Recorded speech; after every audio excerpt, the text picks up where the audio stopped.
ನಮಸ್ಕಾರ ಸ್ನೇಹಿತರೆ, ಪಾಕ್ ಆಕ್ರಮಿತ ಕಾಶ್ಮೀರದಲ್ಲಿ ಇತ್ತೀಚಿನ ದಿನಗಳಲ್ಲಿ ನಡೆಯುತ್ತಿದ್ದಂತಹ ಹೋರಾಟ ಕೈಮೀರಿ ಹೋಗ್ತಾ ಇದೆ.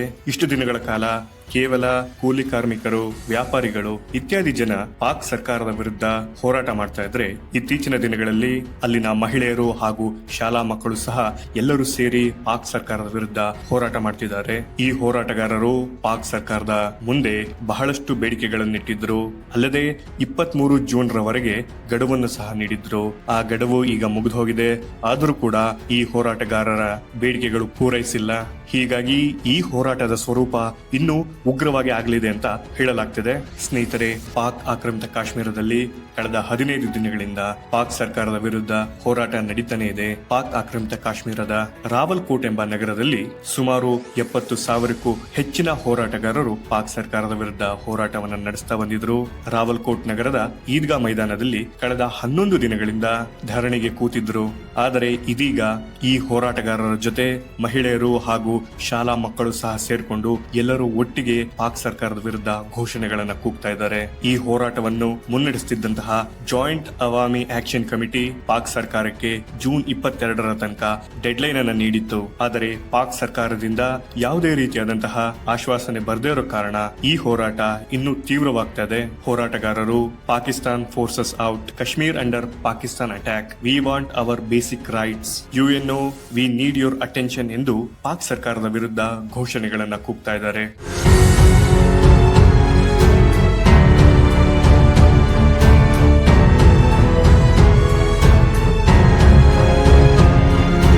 ಅಂದಹಾಗೆ ಸ್ನೇಹಿತರೆ, ಪಿಒಕೆ ಬಗ್ಗೆ ತಿಳ್ಕೊಳ್ಳೋದಾದ್ರೆ 1947ರಲ್ಲಿ ಭಾರತಕ್ಕೆ ಬ್ರಿಟಿಷರಿಂದ ಸ್ವಾತಂತ್ರ್ಯ ಸಿಕ್ಕಿದಾಗ ಕಾಶ್ಮೀರದ ರಾಜ ಶ್ರೀ ಹರಿ ಸಿಂಗ್ ಅವರು ಕಾಶ್ಮೀರವನ್ನ ಭಾರತಕ್ಕಾಗಲಿ ಅಥವಾ ಪಾಕಿಸ್ತಾನಕ್ಕಾಗಲಿ ಸೇರಿಸದೆ ಸ್ವತಂತ್ರರಾಗಿ ಇರ್ತೀವಿ ಅಂತ ಘೋಷಣೆ ಮಾಡಿದ್ರು. ಆದರೆ ಪಾಕಿಸ್ತಾನ ಕುತಂತ್ರದಿಂದ ಕಾಶ್ಮೀರವನ್ನ ಆಕ್ರಮಣ ಮಾಡೋದಕ್ಕೆ ತನ್ನ ಸೇನೆಯನ್ನ ಕಬೈಲೆಗಳ ವೇಷದಲ್ಲಿ ಕಾಶ್ಮೀರದ ಕಡೆಗೆ ಕಳಿಸುತ್ತೆ ಹಾಗೂ ಬಹಳಷ್ಟು ಕಾಶ್ಮೀರದ ಪ್ರದೇಶವನ್ನ ಇವರು ಆಕ್ರಮಣ ಮಾಡ್ತಾ ಹೋಗ್ತಾರೆ. ಇದನ್ನು ಕಂಡಂತಹ ರಾಜ ಹರಿಸಿಂಗ್ ಅವರು ಭಾರತ ಸರ್ಕಾರಕ್ಕೆ ಸಹಾಯ ಕೋರಿ ಪತ್ರ ಬರೀತಾರೆ. ಆದರೆ ಭಾರತ ರಾಜ ಹರಿಸಿಂಗ್ ಅವರಿಗೆ ಇನ್ಸ್ಟ್ರುಮೆಂಟ್ ಆಫ್ ಅಕ್ಸೆಷನ್ ನ ಸಹಿ ಮಾಡದೆ ಭಾರತ ಯಾವುದೇ ರೀತಿಯಾಗಿ ಕಾಶ್ಮೀರವನ್ನ ಕಾಪಾಡಲಿಕ್ಕೆ ಬರೋಕ್ಕಾಗಲ್ಲ ಅಂತ ಹೇಳಿದಾಗ ರಾಜ ಹರಿಸಿಂಗ್ ಅವರು ಕಾಶ್ಮೀರವನ್ನ ಭಾರತಕ್ಕೆ ಇನ್ಸ್ಟ್ರುಮೆಂಟ್ ಆಫ್ ಅಕ್ಸೆಷನ್ ಮುಖಾಂತರ ವಿಲೀನಗೊಳಿಸುತ್ತಾರೆ. ನಂತರ ಭಾರತ ತನ್ನ ಸೇನೆಯನ್ನ ಕಾಶ್ಮೀರದಲ್ಲಿ ನುಗ್ಗಿಸಿ ಪಾಕ್ ಸೈನಿಕರನ್ನ ಹಿಂದೆ ಸರಿಯುವಂತೆ ಮಾಡ್ತಾರೆ. ಆದರೆ ಪಾಕಿಸ್ತಾನ ಸೀಸ್ ಫೈರ್ ನ ನೆಪದಲ್ಲಿ ಯುದ್ಧವನ್ನ ನಿಲ್ಲಿಸಿ ಪಾಕಿಸ್ತಾನ ಕಾಶ್ಮೀರದ ಪ್ರದೇಶವನ್ನ ಎಲ್ಲಿಯವರೆಗೂ ಆಕ್ರಮಣ ಮಾಡಿತ್ತೋ ಅದನ್ನ ಸಂಪೂರ್ಣವಾಗಿ ತನ್ನ ನಿಯಂತ್ರಣದಲ್ಲಿ ಇರಿಸಿಕೊಳ್ಳುತ್ತೆ. ಈ ಪ್ರದೇಶವನ್ನ ಪಾಕಿಸ್ತಾನ ಗಿಲ್ಗಿಟ್ ಬಾಲ್ಟಿಸ್ತಾನ್ ಹಾಗೂ ಆಜಾದ್ ಜಮ್ಮು ಕಾಶ್ಮೀರ್ ಎಂದು ರೆಕಗ್ನೈಸ್ ಮಾಡುತ್ತೆ. ಸ್ನೇಹಿತರೆ, ಪಾಕಿಸ್ತಾನ ಕಾಶ್ಮೀರದ ವಿಚಾರವನ್ನ ಜೀವಂತವಾಗಿ ಇರಿಸೋದಕ್ಕೋಸ್ಕರ ಆಜಾದ್ ಜಮ್ಮು ಕಾಶ್ಮೀರದಲ್ಲಿ ಅವರದೇ ಆದಂತಹ ಸಂವಿಧಾನ, ನ್ಯಾಯಾಂಗ ವ್ಯವಸ್ಥೆ, ಶಾಸಕಾಂಗ ಸಭೆ ಈ ಎಲ್ಲವನ್ನೂ ಕೂಡ ಮಾಡಲಿಕ್ಕೆ ಅವಕಾಶ ಮಾಡಿಕೊಟ್ಟಿದೆ. ಆದರೆ ಅಲ್ಲಿನ ಡಿಫೆನ್ಸ್ ಆಗಿರಬಹುದು, ಫಾರಿನ್ ಅಫೇರ್ಸ್ ಆಗಿರಬಹುದು ಅಥವಾ ಅಲ್ಲಿ ನಡೆಯುವಂತಹ ಕರೆನ್ಸಿ ಆಗಿರಬಹುದು ಎಲ್ಲ ಕೂಡ ಪಾಕ್ ಸರ್ಕಾರದ ನಿಯಂತ್ರಣದಲ್ಲಿರುತ್ತೆ. ಪಾಕ್ ಆಕ್ರಮಿತ ಕಾಶ್ಮೀರ ಹೇಳ್ಕೊಳ್ಳೋಕೆ ಒಂದು ಅಟಾನಮಸ್ ರೀಜನ್, ಆದರೆ ಅಲ್ಲಿನ ಸಂಪೂರ್ಣ ನಿಯಂತ್ರಣ ಪಾಕ್ ಸರ್ಕಾರದ ಕೈಯಲ್ಲಿದೆ ಅನ್ನೋದು ಸ್ಥಳೀಯರ ಕೋಪ.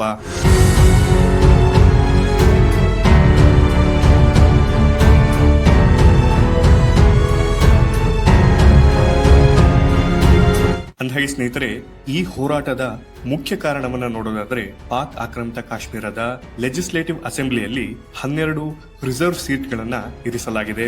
ಈ ಸೀಟ್ಗಳನ್ನ 1947ರ ನಂತರ ಭಾರತದ ಕಡೆಯಿಂದ ಪಾಕಿಸ್ತಾನದ ಕಡೆಗೆ ವಲಸೆ ಬಂದಿರುವಂತಹವರಿಗೋಸ್ಕರ ಇರಿಸಲಾಗಿರುವಂತಹ ಲೆಜಿಸ್ಲೇಟಿವ್ ಸೀಟ್ಗಳು. ಆದರೆ ಸ್ಥಳೀಯರು ಈ 12 ಸೀಟ್ಗಳನ್ನ ವಿರೋಧ ಮಾಡ್ತಿದ್ದಾರೆ. ಯಾಕೆಂತಂದ್ರೆ ಈ 12 ಸೀಟ್ಗಳಿನ ಅಭ್ಯರ್ಥಿಗಳು ಯಾರು ಕೂಡ ಪಾಕ್ ಆಕ್ರಮಿತ ಕಾಶ್ಮೀರದ ನಿವಾಸಿಗಳಲ್ಲ. ಈ ಸೀಟ್ಗಳ ಚುನಾವಣೆಗೆ ಸ್ಥಳೀಯರು ವೋಟ್ ಮಾಡೋ ಹಾಗಿಲ್ಲ. ಈ ಸೀಟ್ಗಳಿಗೆ ಆಯ್ಕೆಯಾಗಿ ಬರುವಂತಹ ನಾಯಕರು ಪಾಕಿಸ್ತಾನದ ಪಂಜಾಬ್ ಪ್ರಾಂತ್ಯದಲ್ಲಿರುವಂತಹವರಾಗಿರ್ತಾರೆ. ಈ ಸೀಟ್ಗಳನ್ನ ಬಳಸಿ ಪಾಕಿಸ್ತಾನ ಸರ್ಕಾರ ಪಿಒಕೆ ರಾಜಕೀಯದಲ್ಲಿ ತನ್ನ ನಿಯಂತ್ರಣವನ್ನ ಸಾಧಿಸುತ್ತದೆ ಅನ್ನೋದು ಸ್ಥಳೀಯರ ಆಕ್ರೋಶ. ಯಾಕೆಂತಂದ್ರೆ ಸ್ನೇಹಿತರೆ, ಪಾಕ್ ಆಕ್ರಮಿತ ಕಾಶ್ಮೀರದಲ್ಲಿ ಈ ಎಲ್ಲಾ ಲೆಜಿಸ್ಲೇಟಿವ್ ಸೀಟ್ಗಳಿಗೆ ಎಲೆಕ್ಷನ್ ಮಾಡಲಾಗ್ತದೆ. ಈ ವಿಚಾರವಾಗಿ ಪಿಒಕೆ ಸುಪ್ರೀಂ ಕೋರ್ಟ್ ನ ಮೆಟ್ಟಿಲೇರಿದಂತಹ ಹೋರಾಟಗಾರರು ಈ 12 ಸೀಟ್ಗಳನ್ನ ರದ್ದುಗೊಳಿಸಬೇಕು ಅಂತ ಅರ್ಜಿ ಸಲ್ಲಿಸಿದ್ರು. ಆದರೆ ಸುಪ್ರೀಂ ಕೋರ್ಟ್ ಈ 12 ಸೀಟ್ಗಳನ್ನ ರದ್ದು ಮಾಡೋದಕ್ಕೆ ಸಾಧ್ಯ ಇಲ್ಲ, ಯಾಕೆಂತಂದ್ರೆ ಇದು ಕಾನ್ಸ್ಟಿಟ್ಯೂಷನ್ ನಲ್ಲಿ ಇದೆ ಅಂತ ಹೇಳಿದೆ. ಒಂದು ವೇಳೆ ರದ್ದು ಮಾಡಬೇಕಾಗಿ ಬಂದಲ್ಲಿ ಇಡೀ ಸಂವಿಧಾನವನ್ನ ಬದಲಾಯಿಸಬೇಕು ಅಂತ ಹೇಳಿದೆ. ಇದನ್ನು ಕಂಡಂತಹ ಹೋರಾಟಗಾರರು ಎಲೆಕ್ಟ್ರಲ್ ರಿಫಾರ್ಮ್ಸ್ ಆಗಬೇಕು, ಪಾಕಿಸ್ತಾನದ ಸರ್ಕಾರದ ಹಸ್ತಕ್ಷೇಪ ಕಡಿಮೆ ಆಗಬೇಕು, ಸ್ಥಾನೀಯ ಪ್ರಾತಿನಿಧ್ಯ ಹೆಚ್ಚಾಗಬೇಕು, ಹೀಗೆ ನಾನಾ ರೀತಿಯಾಗಿ ಸಾಂವಿಧಾನಿಕ ತಿದ್ದುಪಡಿಗೋಸ್ಕರ ಹೋರಾಟವನ್ನ ತೀವ್ರಗೊಳಿಸಿದ್ದಾರೆ. ಈ ಹೋರಾಟವನ್ನ ಮುನ್ನಡೆಸುತ್ತಿರುವಂತಹ ಮುಖ್ಯ ಸಂಘಟನೆ ಆಗಿರೋ JAAC ಅಂದ್ರೆ ಜಾಯಿಂಟ್ ಅವಾಮಿ ಆಕ್ಷನ್ ಕಮಿಟಿ ಆರಂಭದಲ್ಲಿ ಎಲೆಕ್ಟ್ರಿಸಿಟಿ ಬಿಲ್ಲಿನ ದರ, ಗೋಧಿಯ ದರ, ಹಣದುಬ್ಬರ, ಸರ್ಕಾರದ ವೈಫಲ್ಯ, ಈ ರೀತಿಯಾದಂತಹ ದಿನನಿತ್ಯದ ಕುಂದುಕೊರತೆಗಳ ಬಗ್ಗೆ ಹೋರಾಟವನ್ನ ಮಾಡ್ತಾ ಇತ್ತು. ಕಾಲಾನಂತರ ಈ ಹೋರಾಟಗಳ ಸ್ವರೂಪ ಇನ್ನೂ ಹೆಚ್ಚಾಗಿ ಈಗ ಈ ಸಂಘಟನೆ ರಾಜಕೀಯ ಹೋರಾಟಕ್ಕೆ ಇಳಿದಿದೆ.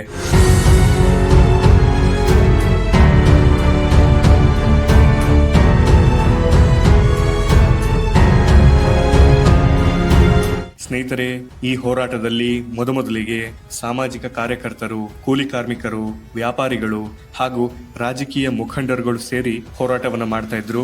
ಆದರೆ ಇತ್ತೀಚೆಗೆ ಅಲ್ಲಿನ ಮಹಿಳೆಯರು ಹಾಗೂ ಶಾಲಾ ಮಕ್ಕಳು ಸೇರಿ ಈ ಹೋರಾಟದಲ್ಲಿ ಭಾಗವಹಿಸ್ತಾ ಇದ್ದಾರೆ. ಹೀಗಾಗಿ ಈ ಹೋರಾಟದ ಸ್ವರೂಪ ಇನ್ನೂ ತೀವ್ರವಾಗ್ತದೆ. ಪಿಒಕೆನ ಎಲ್ಲಾ ಜನ ತಮ್ಮ ಕುಟುಂಬ ಸಮೇತ ಪಾಕ್ ಸರ್ಕಾರದ ವಿರುದ್ಧ ಹೋರಾಟಕ್ಕೆ ನಿಂತಿದ್ದಾರೆ. ಹೀಗಾಗಿ ರಾವಲ್ಕೋಟ್ ನಗರದಲ್ಲಿ ಪಾಕ್ ಸರ್ಕಾರ ತುಂಬಾ ದೊಡ್ಡ ಮಟ್ಟದಲ್ಲಿ ಮಿಲಿಟರಿಯನ್ನ ಡಿಪ್ಲಾಯ್ ಮಾಡಿದೆ. ಈ ಹೋರಾಟದಲ್ಲಿ JAAC ಕಮಿಟಿಯವರು ಪಾಕ್ ಸರ್ಕಾರ ತಮ್ಮನ್ನ ಹೋರಾಟ ಮಾಡೋದಕ್ಕೆ ಬಿಡ್ತಾ ಇಲ್ಲ, ತಮ್ಮ ಹೋರಾಟವನ್ನ ಹತ್ತಿಕ್ಕೋದಕ್ಕೆ ತುಂಬಾ ದೊಡ್ಡ ಪ್ರಮಾಣದಲ್ಲಿ ಸೆಕ್ಯೂರಿಟಿ ಫೋರ್ಸಸ್ ಅನ್ನ ಬಳಸ್ತಾ ಇದೆ, ತಮ್ಮ ರಾಜಕೀಯ ರೆಪ್ರೆಸೆಂಟೇಷನ್ ಅನ್ನ ಕುಗ್ಗಿಸ್ತಾ ಇದೆ ಹಾಗೂ ಸರ್ಕಾರದ ವಿರುದ್ಧ ಧ್ವನಿ ಎತ್ತೋದನ್ನ ನಿಲ್ಲಿಸೋದಕ್ಕೋಸ್ಕರ ಹೋರಾಟಗಾರರ ಮೇಲೆ ಅತಿಯಾದಂತಹ ಬಲ ಪ್ರಯೋಗ ಮಾಡ್ತಾ ಇದೆ ಅಂತ ಕ್ಲೈಮ್ ಮಾಡ್ತಾ ಇದ್ದಾರೆ. ಇತ್ತ ಪಾಕ್ ಸರ್ಕಾರ JAAC ಕಮಿಟಿಯವರು ಪಾಕಿಸ್ತಾನದ ಸೆಕ್ಯೂರಿಟಿ ಪರ್ಸನಲ್ ಗಳ ಮೇಲೆ ಅಟ್ಯಾಕ್ ಮಾಡ್ತಿದ್ದಾರೆ ಹಾಗೂ ಪಾಕ್ ಆಕ್ರಮಿತ ಕಾಶ್ಮೀರದಲ್ಲಿ ಶಾಂತಿ ಹಾಗೂ ಸುವ್ಯವಸ್ಥೆಯನ್ನ ಹಾಳು ಮಾಡೋದಕ್ಕೆ ಎಲ್ಲಾ ರೀತಿಯಾದಂತಹ ಪ್ರಯತ್ನ ಪಡ್ತಾ ಇದ್ದಾರೆ ಅಂತ ಪಾಕಿಸ್ತಾನ ಸರ್ಕಾರ ಹೇಳುತ್ತೆ. ಈ ಘರ್ಷಣೆಯಲ್ಲಿ ಎರಡೂ ಕಡೆಯವರು ನೂರಾರು ಜನ ಗಾಯಗೊಂಡಿದ್ದಾರೆ ಹಾಗೂ ಬಹಳಷ್ಟು ಜನ ಸಾವನ್ನಪ್ಪಿದ್ದಾರೆ. ಈ ಹೋರಾಟದ ತೀವ್ರತೆ ಕಂಡಂತಹ ಪಾಕಿಸ್ತಾನ ಸರ್ಕಾರ ಪಾಕ್ ಆಕ್ರಮಿತ ಕಾಶ್ಮೀರವನ್ನ ಸಂಪೂರ್ಣವಾಗಿ ದಿಗ್ಬಂಧನಗೊಳಿಸಿದೆ. ಇಂಟರ್ನೆಟ್ ಆಗಿರಬಹುದು, ಮೀಡಿಯಾದವರಾಗಿರಬಹುದು, ಯಾವುದಕ್ಕೂ ಕೂಡ ಅಲ್ಲಿ ಅವಕಾಶವನ್ನ ಮಾಡಿಕೊಡಲಾಗ್ತಾ ಇಲ್ಲ. ಹೀಗಾಗಿ ಈ ಹೋರಾಟದಲ್ಲಿ ಸತ್ತವರ ಸಂಖ್ಯೆ ಎಷ್ಟು ಅನ್ನೋದು ಯಾರಿಗೂ ಕೂಡ ನಿಖರವಾಗಿ ಗೊತ್ತಾಗ್ತಾ ಇಲ್ಲ.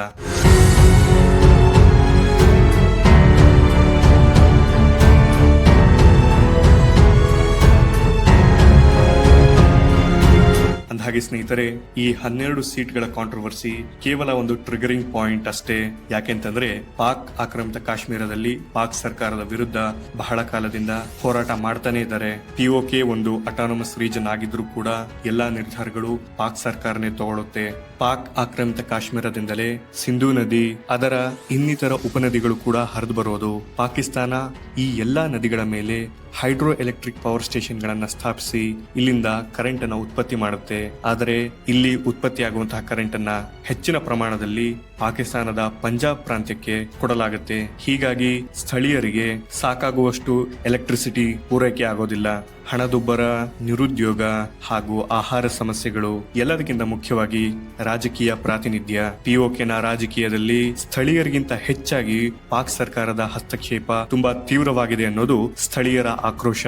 ಸ್ನೇಹಿತರೆ, ಈ ಬೆಳವಣಿಗೆಯನ್ನ ಕಂಡಂತಹ ಜಿಯೋ ಪೊಲಿಟಿಕಲ್ ಆನಲಿಸ್ಟ್ಗಳು ಬಾಂಗ್ಲಾದೇಶದಲ್ಲಿ ಇದ್ದಂತಹ ಸ್ಥಿತಿ ಆಗಬಹುದು ಅಂತ ಹೇಳ್ತಾರೆ.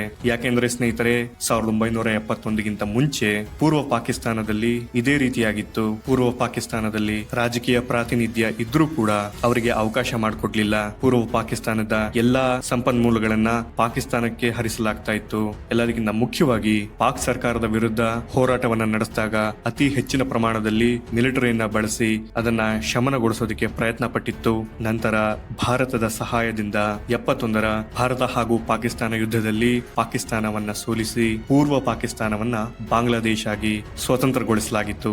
ಇದೀಗ ಪಿಒಕೆನಲ್ಲೂ ಸಹ ಇದೇ ರೀತಿಯ ರೀತಿಯಾದಂತಹ ಸ್ಥಿತಿ ರೂಪುಗೊಳ್ತಾ ಇದೆ. ಇಲ್ಲಿನ ಜನರು ಕೂಡ ಪಾಕ್ ಸರ್ಕಾರದ ವಿರುದ್ಧ ದಂಗೆಗೀಳ್ತಿದ್ದಾರೆ. ಇದೇ ರೀತಿ ಪಾಕ್ ಸರ್ಕಾರದ ವಿರುದ್ಧ ಪಿಒಕೆ ಜನ ಹೋರಾಟವನ್ನ ನಡೆಸ್ತಾ ಇದ್ರೆ ಪಾಕ್ ಸರ್ಕಾರ ಹಾಗೂ ಪಿಒಕೆ ಮಧ್ಯದಲ್ಲಿನ ಅಂತರ ಹೆಚ್ಚಾಗ್ತಾ ಹೋದ್ರೆ ಮುಂದೊಂದು ದಿನ ಪಾಕ್ ಆಕ್ರಮಿತ ಕಾಶ್ಮೀರ ಭಾರತದ ಜೊತೆ ವಿಲೀನವಾಗೋದ್ರಲ್ಲಿ ಯಾವುದೇ ರೀತಿಯಾದಂತಹ ಸಂದೇಹವಿಲ್ಲ. ಸ್ನೇಹಿತರೆ, ಮುಂದಿನ ವಿಡಿಯೋದಲ್ಲಿ ಸಿಗೋಣ.